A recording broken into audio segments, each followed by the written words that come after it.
کے لیے اس کے حضور رکوع بھی کرتے ہیں، سجدے بھی کرتے ہیں اور زندگیاں اپنے رب کے لیے لگا رکھی ہیں۔ سیماہم فی وجوہہم من اثر السجود، ان کے پیشانیوں پر سجدوں کے چمکتے ہوئے نشان جن کو دور سے پہچان لیا جاتا ہے۔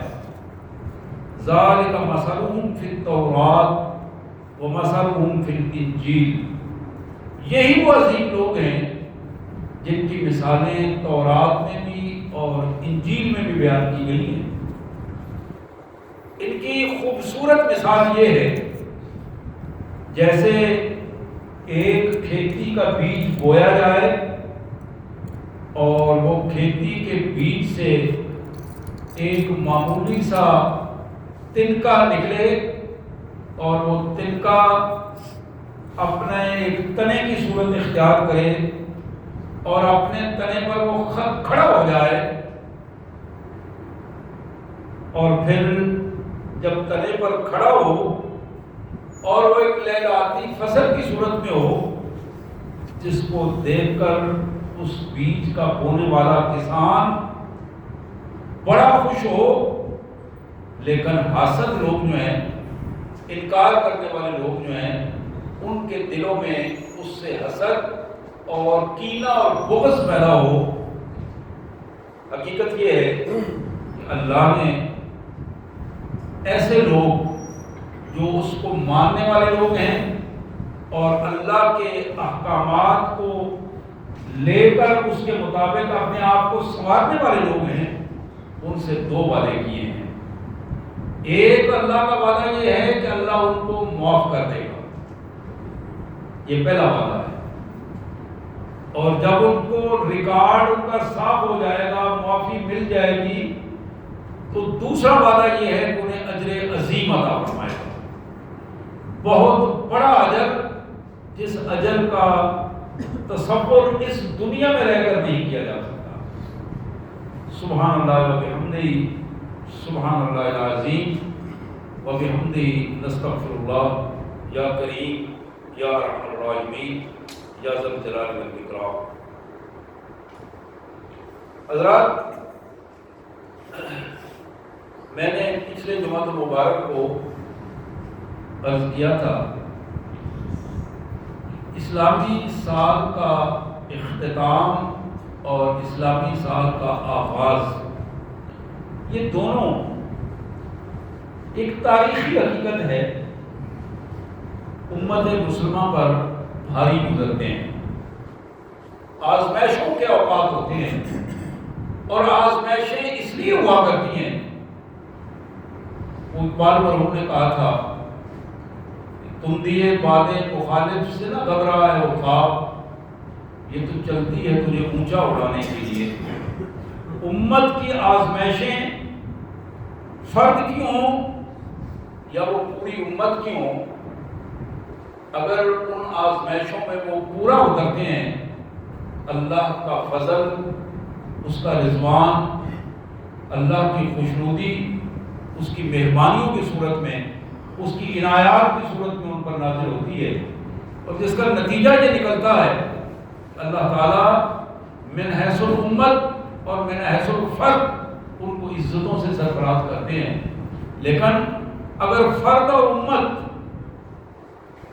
ان ذمہ داریوں سے، ان آزمائشوں میں کامیاب نہیں ہو پاتی، ناکام ہوتی ہے، اللہ کو چھوڑ کر بندوں کے سہارے ڈھونڈتی ہے، مادی سہاروں میں گم ہو جاتی ہے، شخصیات پرستی میں گم ہو جاتی ہے، تعصبات کو لے کر اپنے اندر ایک خوراک کی طرح ابھارنا شروع کر دیتی ہے، تو نتیجہ یہ نکلتا ہے کہ پھر امت گروہوں میں تقسیم ہوتی ہے، پھر امت مادیت پرستی کا شکار ہوتی ہے، اور پھر معاشی طور پر بھی وہ ذلیل و خوار ہو جاتے ہیں، پیسے کے اعتبار سے بھی وہ ذلت و خواری، سب کچھ ان کے پاس ہوتا ہے، لیکن ذلت و خواری ان کا وہ دیکھ رہی ہوتی ہے، معاشرتی طور پر بھی پریشان ہوتے ہیں، ہزاروں کی تعداد میں فورسز رکھنے کے باوجود وہ ناکام ہیں کہ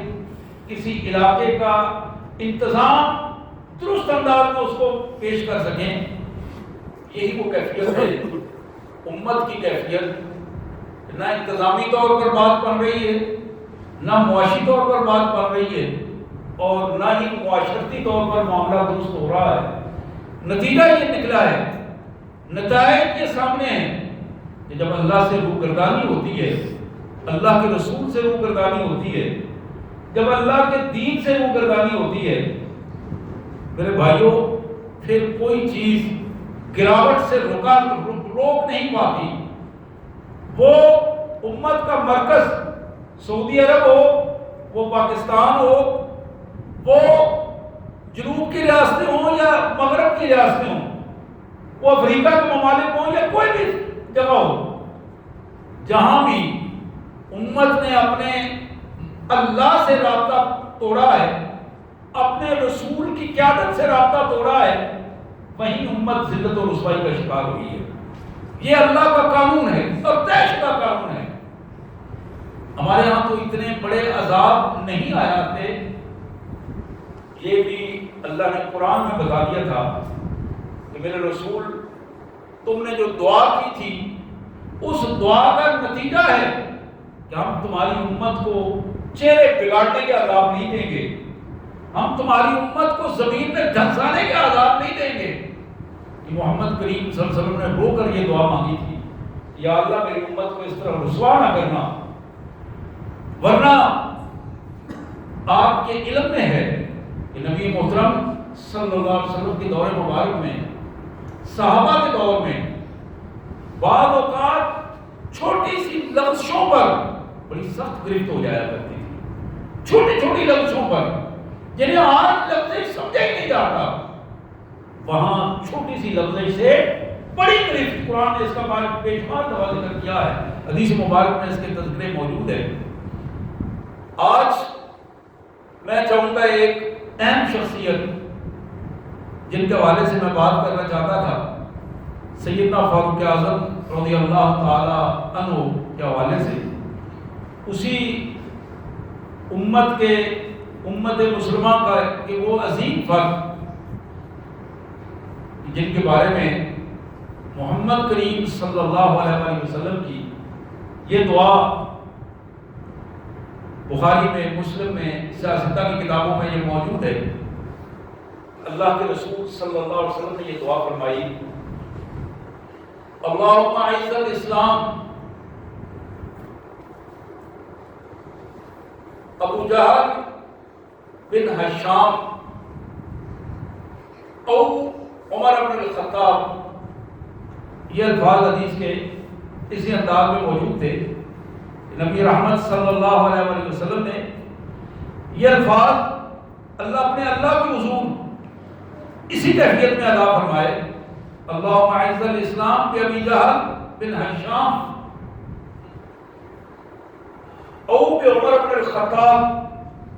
یہ عبداللہ بن عباس کی روایت ہے، مسند احمد کے حوالے سے مشکات میں نوٹ کی ہے. جہاں پہ عبداللہ بن عباس کہتے ہیں کہ رات کو حضور صلی اللہ علیہ وسلم یہ دعائیں کر رہے تھے. فَأَصْبَحَ عُمَرُ فَقَضَى عَلَى النَّبِي صلی اللہ علیہ وسلم. رات کو یہ دعائیں مانگی جا رہی تھی اور صبح ہم نے دیکھا کہ عمر رسول اللہ صلی اللہ علیہ وسلم کے پاس صبح آئے. فَأَسْلَمَ ثُمَّ صَلَّى فِي الْمَسْجِدِ ظَاهِرًا، اسلام کو قبول کیا اور پھر مسجد میں کھلے انداز میں نماز ادا کی، لوگوں کے سامنے، مشرکین کے سامنے کعبۃ اللہ میں نماز ادا کی. میں اس وقت کے بارے میں بات کر رہا تھا جسے اسلامی سال کے شروع میں یکم محرم الحرام کو بعض روایات کے مطابق یہ دن شہادت کا دن ذی الحجہ کے آخری دنوں میں شمار ہوتا ہے، اور اکثر روایات میں وہ یکم محرم الحرام کے حوالے سے ہیں. شہادت ہوئی اور یہ شہادت اس عظیم شخصیت کی تھی جس کے بارے میں محمد کریم صلی اللہ علیہ وسلم نے دعا کی تھی، دعا کر کے اسے مانگا تھا. یعنی ایسا شخص جس کا نام لے کر اللہ سے مانگا گیا اور پھر اللہ نے اسے توفیق دی محمد کریم صلی اللہ علیہ وسلم کے قدموں میں وہ آیا. اور پھر کیفیت ایسی بنی کہ نبی رحمت صلی اللہ علیہ وسلم کا چہرہ انور ہوتا تھا اور دیکھنے والے عمر بن خطاب ہوا کرتے تھے. اور پوری عمر اس عظیم شخصیت نے جب محمد کریم صلی اللہ علیہ وسلم کے حضور وقف کی، اللہ کے دین کے لیے وقف کی، تو پھر نتائج اس انداز کے ہوئے. میرے آقا صلی اللہ علیہ وسلم نے، جناب ابو ہریرہ کہتے ہیں، بخاری اور مسلم میں یہ روایت ہے، لقد کان فیما قبلکم من الامم محدثون فَإِن يَكُن فِي أُمَّتِي أَحَدٌ فَإِنَّهُ عُمَرٌ. لوگوں، پہلی امتوں میں ہر امت میں کوئی نہ کوئی ایسا فرد ہوتا تھا جس پر اللہ کی طرف سے الہام ہوتا. وہ نبی نہیں ہوتا تھا لیکن اللہ اس کی رہنمائی فرمایا کرتے تھے، الہام ہوتا تھا. اگر میں اپنی امت کا تجزیہ کروں تو میری امت میں وہ فرد عمر ہے. اب ذرا غور فرمائیے، الفاظ بڑی معمولی الفاظ کی، بہت بڑے الفاظ ہیں جو محمد کریم صلی اللہ علیہ وسلم کی زبان مبارک پر آئے. میری امت میں ایسا شخص جسے اللہ کی طرف سے اسپیشل رہنمائی دی جاتی ہے، اس کا نام عمر بن الخطاب ہے. وہ نبی نہیں ہے لیکن نبوت کا مزاج رکھتا ہے. انہی الفاظ کو ترمذی میں جناب عقبہ بن عامر رضی اللہ تعالیٰ کی روایت میں نبی رحمت صلی اللہ علیہ وسلم نے فرمایا، لو کان بعدی نبیا لکان عمر ولکن لا نبی بعدی. لوگوں، اگر میرے بعد کوئی نبی ہونا ہوتا تو وہ عمر ہوتا، لیکن یہ بات دو ٹوک سن لو کہ میرے بعد کوئی نبی نہیں ہے. نبوت کا سلسلہ جہاں ختم ہے. حضرات، میں بات کر رہا تھا اس عظیم شخصیت کی. ترمذی میں جناب عبداللہ بن عمر رضی اللہ تعالیٰ کی ایک روایت، بڑی معروف روایت، کہتے ہیں کہ میں نے خود نبی محترم صلی اللہ علیہ وسلم کی زبان مبارک سے سنا. آپ نے فرمایا کہ ان اللہ جعل الحق علی لسان عمر. اللہ نے عمر کی زبان پر حق کو جاری کر دیا ہے. اللہ نے عمر کی زبان پر حق کو جاری کر دیا ہے. عمر کی زبان سے حق کے خلاف یا بغیر حق کی کوئی بات نہیں نکلتی. جب بھی وہ دین کی بات کرتا ہے تو حق ہی کرتا ہے. یہ اللہ کی طرف سے خاص کرم ہے اس اللہ کے بندے پر.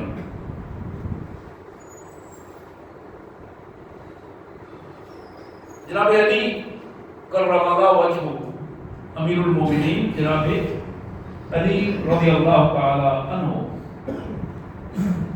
ان کی ایک روایت جو امام بہقی نے نوٹ کی ہے. حضرت علی رضی اللہ تعالی عنہ فرمایا کرتے تھے، ما كنا نبعد ان السکینہ تنطق علی لسان عمر. یہ حقیقت ہے، جب ہمیں کوئی پریشانی لاحق ہوتی تھی تو جب ہم اس پریشانی میں عمر سے کوئی بات سن لیتے تو ہمیں سکینت ہو جاتی تھی، سکون ہو جاتا تھا، پریشانی کی کیفیت ختم ہو جاتی تھی.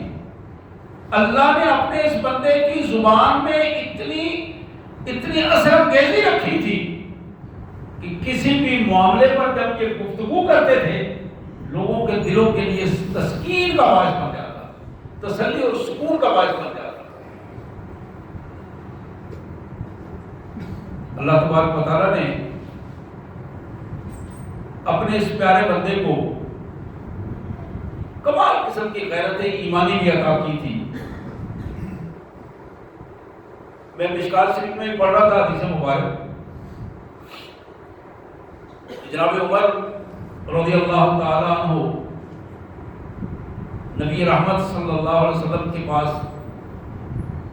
حاضر ہونے کے لیے اجازت مانگتے ہیں. آپ کے پاس کچھ خواتین بیٹھ کر دین کے مسائل سیکھ رہی تھی. جب انہیں یہ پتا چلا کہ عمر باہر آئے ہیں تو وہ ساری خواتین تیزی کے ساتھ نکل کر ہو گئی، ایک بھی وہاں موجود نہیں تھی.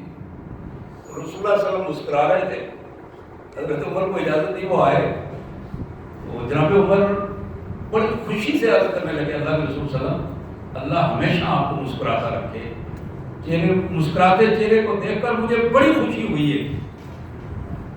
تو آپ کس بات پر مسکرا رہے تھے؟ حضور نے فرمایا عمر میں مسکرا اس بات پر رہا تھا کہ کچھ خواتین یہاں بیٹھی تھی، دین سیکھ رہی تھی، مسائل کی بات پوچھ رہی تھی. یہ بات ذرا ذہن میں رہے کہ رسول اللہ کی حیثیت باپ کی حیثیت ہے. قرآن میں جو بات کہی امت کی بیٹیاں اللہ کے رسول صلی اللہ علیہ وسلم کے حضور دین سیکھنے کے لیے جب بیٹھتی ہیں وہ ایک باپ کے پاس بیٹھتی ہیں. اللہ نے یہ ارشاد فرمایا خود قرآن مجید میں. تو نبی رحمت صلی اللہ علیہ وسلم مسکراتے ہوئے آپ نے فرمایا عمر وہ بچیاں خواتین بیٹھی تھی، جب تمہارا نام انہوں نے سنا ہے تو وہ ساری ادھر ادھر بھاگ گئی ہیں. اب وہ دور دیکھ رہی تھی پیچھے پردے کی دوسری سائڈ پر، تو حضرت عمر رضی اللہ تعالیٰ عنہ غصے میں آ گئے.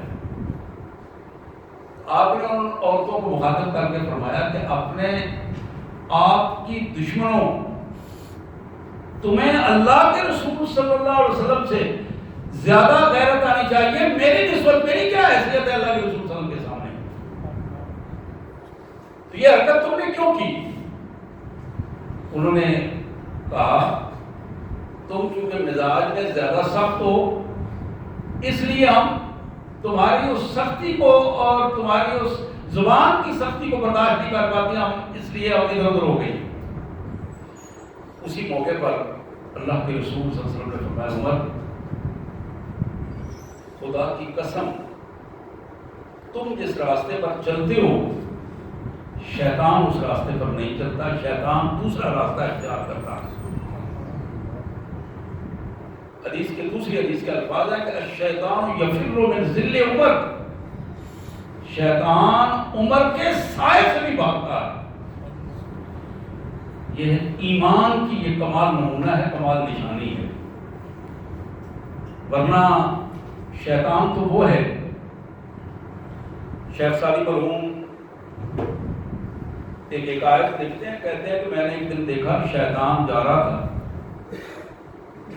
اور اس کے کندھوں پر بہت ساری لگامیں تھیں اور کچھ اس نے ہاتھ میں پکڑی ہوئی تھی.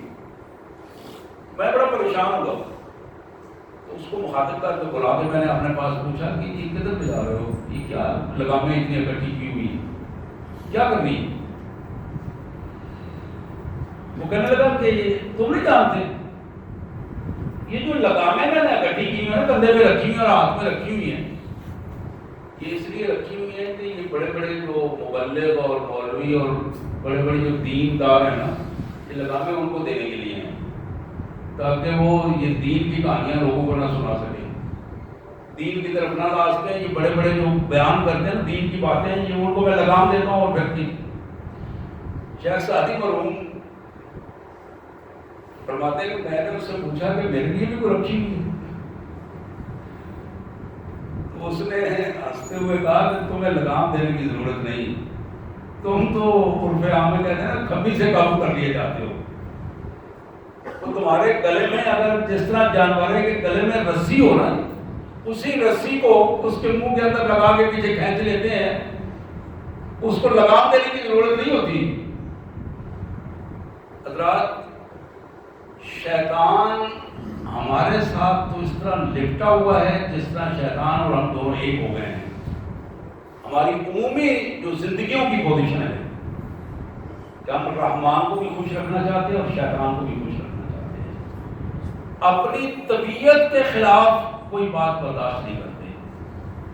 یعنی دین نے ایک بات کہہ دی نا کہ یہ کام تم نہیں کرو گے اور اس میں ہماری طبیعت نہیں چاہ رہی، ہم اس میں ایک راستہ نکالنے کی کوشش کریں گے، بجائے اس کے کہ اللہ اور اللہ کے رسول صلی اللہ علیہ وسلم کا حکم مان کر ہم تو ٹوک فیصلہ کرتے کہ نہیں ایسا نہیں ہوگا. بڑی بڑی معروف روایت ہے، سیاستہ کی روایت ہے، آپ نے کئی دفعہ سنی ہوگی. اللہ کے پیارے رسول صلی اللہ علیہ وسلم کے سامنے ایک شخص، اس نے سونے کی انگوٹھی پہنی ہوئی تھی، اور وہ انگوٹھی جب نبی رحمت صلی اللہ علیہ وسلم نے دیکھی تو آپ نے اس کو اشارہ کر کے فرمایا کہ سونا میری امت کے مردوں کے لیے حرام ہے. اس نے جب یہ بات سنی رسول اللہ صلی اللہ علیہ وسلم کے زبان مبارک سے تو اتار کر اس نے پھینک دی انگوٹھی، اور جب انگوٹھی اتار کر پھینک دی تو بڑا مطمئن ہوا. کچھ دیر بعد نبی رحمت صلی اللہ علیہ وسلم جب محفل سے تشریف لے گئے تو ساتھیوں نے اسے کہا کہ انگوٹھی اٹھا لو، گھر جا کے اپنی بیوی کو یا ماں کو بہن کو کسی کو دے دینا یا بیچ دینا، اسے پہنو نہ پہنو. اس نے ایک تاریخی جملہ کہا جو حدیث میں سیرت کی کتابوں میں موجود ہے. اس نے کہا خدا کی قسم،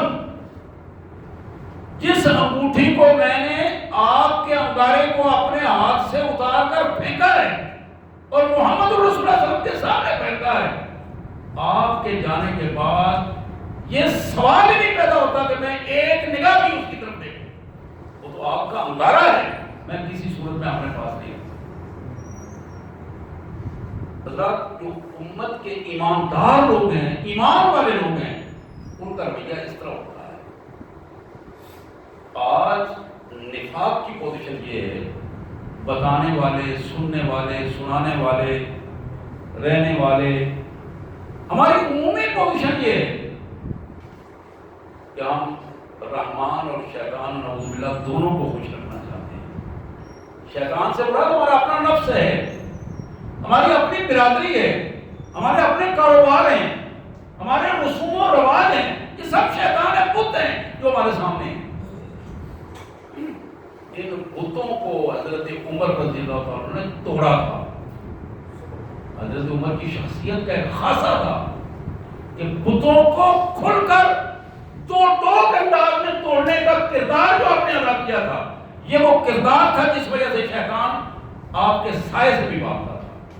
یہ وہ وجہ تھی کہ شیطان راستہ چھوڑ دیا کرتا تھا. نبی رحمت صلی اللہ علیہ وسلم فرماتے ہیں کہ معراج کے موقع پر دخلت الجنہ، میں جنت میں اللہ تعالیٰ نے جبرائیل کے ذریعے مجھے جنت کا وزٹ کروایا، میں وہاں گیا. فَإِذَا أَنَا بِالرُّمَيْسَاءِ امرأة أبي طلحة، میں نے وہاں ایک خاتون جو ابو طلحہ کی بیوی تھی اس کو بھی دیکھا. پھر آپ نے فرمایا وَسَمِعْتُ خَشْفَةً، میں نے پاؤں کے چلنے کی سرسراہٹ کی آواز سنی، تو جانی پہچانی آواز تھی. تو فقلت من ھذا، میں نے پوچھا یہ کس کی آواز ہے؟ بتایا گیا ھذا بلال، یہ جناب بلال کی آواز ہے، وہ چل رہے ہیں. پیدا رہی تو قصرن بفنائی جاریہ، فرماتے ہیں کہ میں نے ایک بڑا محل دیکھا، بہت عالیشان محل، جس کی ایک سائڈ پر ایک ملازمہ کھڑی تھی. میں نے اس سے پوچھا فقلت لمن ھذا فقال لعمر بن الخطاب، تو میں نے پوچھا کہ یہ گھر کس کا ہے؟ تو مجھے بتایا گیا کہ یہ عمر بن الخطاب کا گھر ہے. بہت بڑا عالیشان محل تھا. حضور فرماتے ہیں فَأَرَدْتُ أَنْ أَدْخُلَهُ فَانْظُرْ إِلَيْهِ، مجھے بڑی خوشی ہوئی اور میرا دل چاہا کہ میں اس گھر کے اندر جا کے اس کو دیکھوں کہ میرے پیارے ساتھی عمر کا گھر کیسا ہے. اندر سے اسے دیکھنے کا دل چاہا. جناب عمر سن رہے تھے یہ بات. حضور فرماتے ہیں فَذَكَرْتُ غَيْرَتُكَ، عمر تمہاری غیرت آڑے آ گئی. مجھے یاد آ گیا کہ عمر تو بڑا غیرت مند ہے، تو اس کی اجازت کے بغیر میں اس کے گھر میں کیسے داخل ہوں گا؟ میں وہاں رک گیا۔ اب یہ بات جناب عمر نے سنی تو آنکھوں سے آنسو جاری ہوئے۔ فقال عمر بأبی انت و امی یا رسول اللہ علیک عمر، اللہ کے پیارے رسول صلی اللہ علیہ وسلم، میرے ماں باپ آپ کے قدموں پہ قربان، یہ کیسے ممکن ہے کہ عمر آپ کا خادم آپ کا غیرت کھائے؟ یہ تو ممکن نہیں ہے۔ یہ وہ لوگ، عظیم لوگ، جن کی مبارک زندگیوں میں ان کے مسکن، ان کے گھر اللہ کے رسول صلی اللہ علیہ وسلم کے ذریعے انہیں بتا دیے گئے۔ جناب عمر رضی اللہ تعالیٰ عنہ آج 6 محرم ہے، اور اس سنہ ہجری کو اجرا کرنے کا جو کارنامہ ہے کہ جناب عمر رضی اللہ تعالیٰ نے انجام دیا ہے۔ آپ کی دور عمارت میں ہی سب سے پہلے سنہ ہجری کا اجرا ہوا۔ اس سے پہلے مختلف سنوں تھے، بالخصوص عیسوی سن چل رہا تھا اور کچھ دوسرے، اور یہی وجہ ہے کہ نبی رحمت صلی اللہ علیہ وسلم کے پیدائش کی جب ہم بات کرتے ہیں تو 571 عیسوی کی بات کرتے ہیں۔ تو نبی رحمت صلی اللہ علیہ وسلم جب ہجرت فرمائی تھی، اس ہجرت کے دن سے لے کر سنہ عیسوی کا اجرا ہوا۔ جس دن آپ مکہ مکرمہ سے مدینہ منورہ تشریف لائے، مکہ مکرمہ سے چلے، وہ پہلا دن جو ہے اس کو سنہ ہجری کا پہلا دن قرار دیا گیا۔ اور اگر آج ہم یہ دیکھیں 1441 سال 6 دن، 1441 سال اور 6 دن محمد کریم صلی اللہ علیہ وسلم کی ہجرت کو ہوئے ہیں، اور اسلام نے اس کے بعد جب سے یہ سنہ ہجری کا اجرا ہوا ہے ایک ایک لمحے کو محفوظ کر دیا۔ پھر جناب عمر رضی اللہ تعالی عنہ فوج کا باقاعدہ نظام آپ نے ترتیب دیا، فوجی چھونیاں باقاعدہ بنائی۔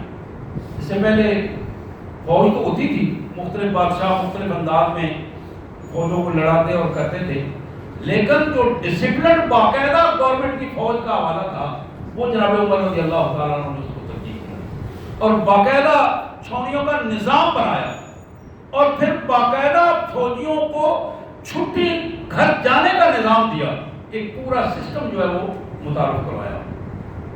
اسی طرح اندرون ملک، وہ تو بیرون ملک کام کرتی ہے، اندرون ملک نظام چلانے کے لیے جناب عمر رضی اللہ تعالیٰ نے پولیس کا باقاعدہ نظام جو ہے اس کو متعارف کروایا، اور یہ بتایا گیا کہ پولیس کا نظام اس لیے بنایا گیا ہے کہ یہ لوگوں کے گھروں کا، ان کی ذاتوں کا، ان کے مالوں کا تحفظ کرے گی۔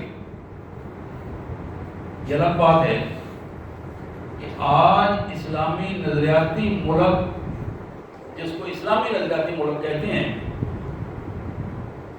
اس کی پولیس نے اس ملک کو پولیس اسٹیٹ بنا دیا ہے، اور ظالمانہ رویے اس حد تک ہیں کہ جسے لوگوں کی حفاظت کرنا تھی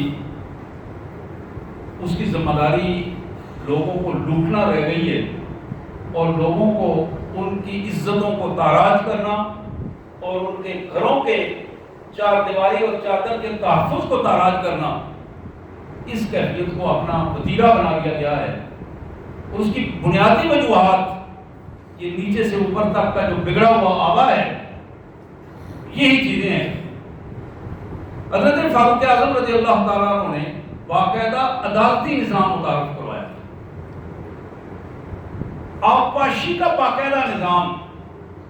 اب ذرا غور کیجیے ان باتوں کی، معمولی باتیں، ایک ایک پورا موضوع ہے، آبپاشی کا پورا نظام آپ نے متعارف کروایا، اور پھر وظائف کا آپ نے خصوصی طور پر اعلان کیا جو معذور افراد ہیں گورنمنٹ ان کو وظائف دے گی. اسی طرح جو بیوہ خاتون اور یتیم بچے ہیں ان کو گورنمنٹ وظیفہ دے گی. جب تک کسی گھر میں بچہ دودھ پی رہا ہے اس دودھ پینے کی مدت جو 2 سال ہے اس کا وظیفہ گورنمنٹ دے گی. یہ حضرت عمر رضی اللہ عنہ، آج بہت سارے یورپی ممالک نے انہی حوالوں سے اپنی سلطنتوں کو، اپنے ممالک کو ویلفیئر اسٹیٹ بنایا ہے انہی بنیادی اصولوں کو لے کر. مساجد میں باقاعدہ مؤذن اور خادم کا رکھنا اور اس کی تنخواہ مقرر کرنا اور مساجد کی صفائی اور اس کو نظام روشنی کا نظام، یہ بھی سیدنا فاروق اعظم رضی اللہ عنہ نے باقاعدہ طور پر اس کا ترتیب بنا کر دی اور اس کو رائج کیا.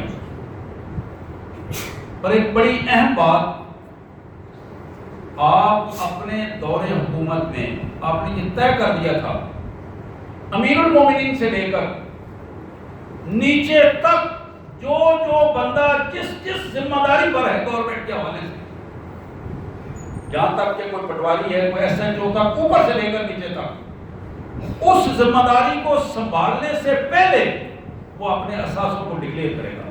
یہ حضرت عمر رضی اللہ عنہ نے طے کیا اور وہ لکھ کر گورنمنٹ کو دے گا، اور جب وہ اس عہدے کو چھوڑے گا تو پھر اس کے اثاثے دوبارہ چیک کیے جائیں گے.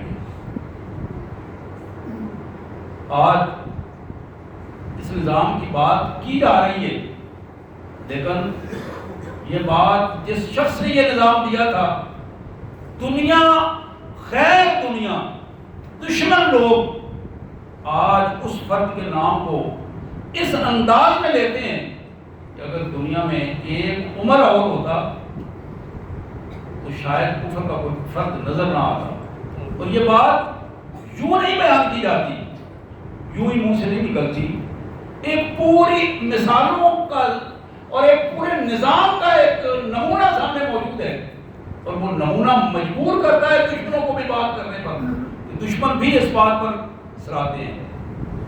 فاروق اعظم رضی اللہ تعالی عنہ تجارتی قافلے جو گزرتے تھے سڑکوں پر، راستوں پر، رات کو اسپیشل ان کی نگرانی کے لیے، یہ جو آج چیک پوسٹیں ہمیں نظر آ رہی ہیں اور یہ ڈاکو بیٹھے ہوئے ہیں، فاروق اعظم رضی اللہ عنہ نے یہ نظام بنایا تھا کہ کوئی فرد بھی قافلہ کسی بھی حوالے سے پیسہ لے کر، سونا لے کر، کاروباری چیز لے کر رات کے اندھیرے میں بے شک جائے، لیکن کسی دوسرے شخص کی ضرورت نہیں ہوگی جو اس کی طرف کوئی میلی آنکھ نہیں دیکھ سکے. یہ نظام فاروق اعظم رضی اللہ عنہ نے ترتیب کیا. اور پھر اپنے لیے آج کے حکمرانوں کو، جو ہمارے 70 سال سے اس ملک کو لوٹتے ہوئے حکمران ہیں، ان حکمرانوں کو شرم آنی چاہیے اس حوالے سے اس ملک کے خزانوں کو جس بے دردی سے لوٹا گیا،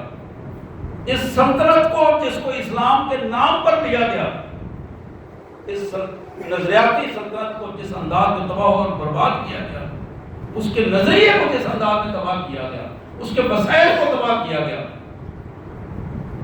فاروق اعظم رضی اللہ تعالیٰ عنہ کی مہر، جو امیر المومنین کی مہر تھی، اس پر ایک جملہ لکھا ہوا تھا. جب بھی وہ مہر لگاتے وہ جملہ سامنے آتا، عمر نصیحت کے لیے صرف موت کافی ہے. یہ جملہ تھا، نصیحت کے لیے موت ہی کافی ہے. یہ جملہ اس مہر کے اوپر لکھا تھا تاکہ عمر کو معلوم ہو جائے جب بھی کوئی فیصلہ کر رہا ہے موت تمہاری سامنے کھڑی ہے، اس سے نصیحت حاصل کرو. آج اب موت سے بے خوف ہو کر بلکہ ڈرتے ہوئے، پتہ نہیں کتنے قافلے جو ہیں وہ ہماری حفاظت کرنے کے لیے ہوتے ہیں حکمرانوں کی. چھوٹے چھوٹے حکمران، علاقے کا ایس ایچ او ہے، ضلع کا ڈی سی ہے، چھوٹے چھوٹے حکمرانی کے منصب پر فائز ہونے والے پورے دستے ہوتے ہیں، ان کی حفاظت کے لیے پھر رہے ہوتے ہیں. لیکن فاروق اعظم رضی اللہ تعالیٰ عنہ کے بارے میں پڑھ رہا تھا، کبھی بھی نیند کے لیے کوئی اسپیشل اہتمام نہیں ہوتا. جہاں نیند آ جاتی وہیں لیٹ جاتے اور اینٹ کا سرانہ بنا کے لیٹ جاتے تھے، اپنے بازو کا سرانہ بنا کے لیٹ جاتے. کپڑا دھوپ ہوتی، کپڑے کو درخت پر باندھ کر ہلکا سا سایہ کرتے اور وہیں لیٹ جاتے تھے۔ انشاءاللہ اگلا جمعہ المبارک سیدنا حضرت امام حسین رضی اللہ تعالیٰ عنہ کے حوالے سے ہوگا، اور پھر اس کے بعد اگلے مسلسل جمعہ اگر اللہ نے موقع دیا تو 5-7 جمعہ المبارک کو خلافت راشدہ کے حوالے سے گفتگو ہوگی، اور ایک خلیفہ راشد کے حوالے سے بھی انشاءاللہ گفتگو ہوگی۔ اللہ سے دعا ہے اللہ تبارک و تعالیٰ ان خوبصورت نمونوں سے ہمیں اپنی انفرادی اور اجتماعی زندگی کو بنانے کی توفیق عطا فرمائے۔ واخر دعوانا الحمدللہ رب العالمین۔